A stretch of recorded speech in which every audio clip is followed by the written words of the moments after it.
इस वक्त सलीम सीधा मौजूद है। सलीम जी, कैसे देख रहे हैं ये जो आतंकवादियों ने किया, वहां पर जो सैलानी घूमने गए थे उनको किस तरीके से बर्बरता से उनके संग ये इस कांड को किया, गोलियों से उनको भूत दिया, क्या कहेंगे?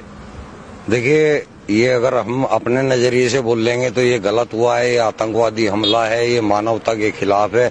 लेकिन अगर आप इसको इस्लाम के नजरिए से देखेंगे तो ये पुण्य का काम किया है उन्होंने, ये सवाब का काम किया है उन्होंने।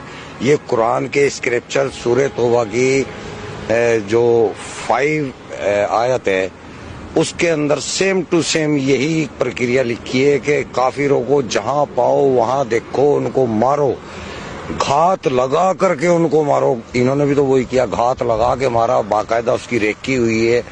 घात इस्लाम में ही लिखा है, कुरान में ही लिखा है किस तरीके से निहत्थे लोगों को इस तरीके से देश के वासियों को भून दिया जाए, उनको मार दिया जाए। आइए, मैंने कुरान की तो आपको आयत बताई है, जो सूरह तौबा है, कुरान की 9वीं सूरह है और उसकी 5वीं आयत है।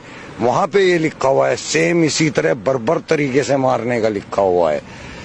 सेम ये लिखा हुआ है कि उनको मारो, जब तक मारो जब तक कि वो ला इलाहा इल्लल्लाह कलमा ना पढ़ ले या जजिया देना कबूल ना कर ले, तब तक मारो। यानी कि पूरे हिंदुस्तान के हिंदुओं का यही हसर होना है इस्लाम के अनुसार।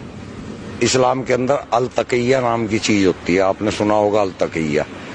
अल तकिया वो चीज है जब इस्लाम के अंदर हमें कोई ऐसा काम करना होता है जो कि सामने लोगों को नाजायज दिख रहा है, तो आपको वहां लोगों को तो नाजायज बताना है लेकिन काम वो सवाब का करना है आपको। इसको बोला जाता है अल तकिया।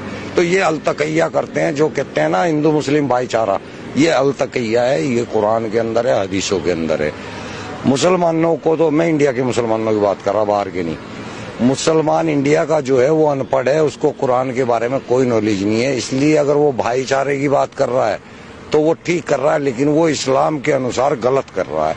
इस्लाम के अंदर कोई भाईचारा इस टाइप का नहीं है।